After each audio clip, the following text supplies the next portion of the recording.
Hello friends, welcome back to a new lecture. आज से हम शुरू करेंगे unit third, nucleic acid. Nucleic acid के जनरल इंट्रोडक्शन की बात करें तो हमारे सेल्स, हम सबको पता है, हम मल्टी सेलुलर ऑर्गेनिज्म हैं या यूनिसेलुलर ऑर्गेनिज्म भी जो सिंगल सेल से बने होते हैं।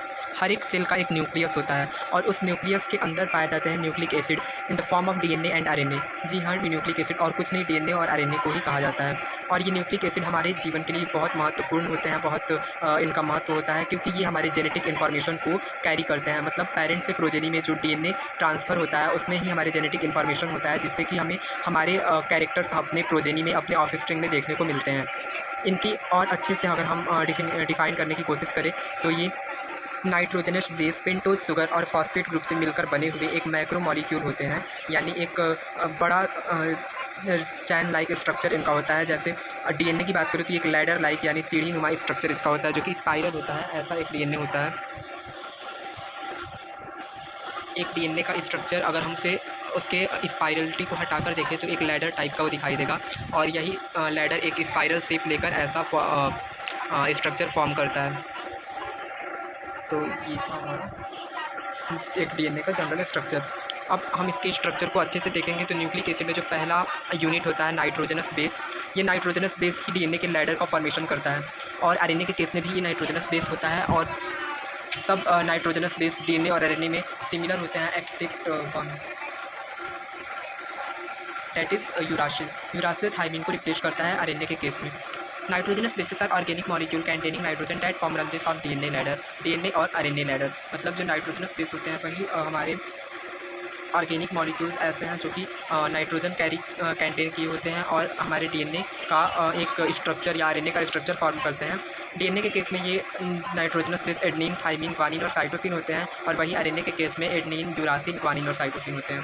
पेंटोज शुगर की बात करें तो ये 5 कार्बन शुगर मॉलिक्यूल होते हैं, मतलब 5 कार्बन से मिलकर बना हुआ एक शुगर मॉलिक्यूल होता है, यानी पेंटेन होता है ये, जिसमें हमारे जिससे हमारा न्यूक्लिक एसिड का बैकबोन यानी उसको सपोर्ट मिलता है। डीएनए के केस में जो पेंटोज शुगर होता है वो डीऑक्सीराइबोज होता है। नेक्स्ट पेज पे उसका स्ट्रक्चर दिया है जो हम अपने नेक्स्ट लेक्चर में डिस्कस करेंगे। डीऑक्सीराइबोज क्यों होता है, क्योंकि हम उसका जनरल स्ट्रक्चर आपको ड्रॉ करके दिखाते हैं। जो हमारा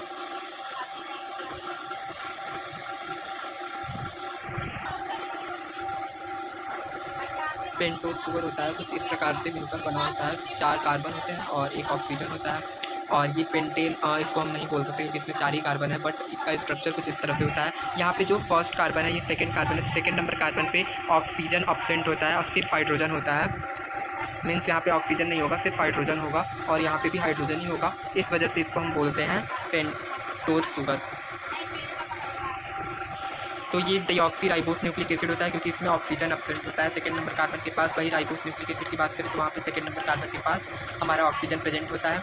तो राइबो न्यूक्लिक एसिड हमारे राइबोस शुगर हमारे राइबो न्यूक्लिक एसिड में पाया जाता है, और डीऑक्सीराइबोस हमारे डीऑक्सीराइबो न्यूक्लिक एसिड यानी डीएनए में पाया जाता है। थर्ड जो है यूनिट वह है फॉस्फोरिक एसिड या फॉस्फेट ग्रुप। तो ये फॉस्फेट ग्रुप हमारे न्यूक्लियोटाइड के स्ट्रैंड का फॉर्मेशन करता है। जो हमारा न्यूक्लियोटाइड होता है डीएनए का, वो एक न्यूक्लियोटाइड के 5th नंबर कार्बन से और दूसरे न्यूक्लियोटाइड के 3rd नंबर कार्बन से एक बॉन्ड का फॉर्मेशन करता है, जिसको फॉस्फोडाइएस्टर बॉन्ड कहते हैं, और उसकी वजह से ये एक स्ट्रैंड बनता है, और ऐसे ही 2 स्ट्रैंड आपस में ग्लाइकोसिडिक बॉन्ड से जुड़कर हमारे डीएनए का या आरएनए का फॉर्मेशन करता है। तो आज के लेक्चर में बस इतना ही। Thank you, have a nice day.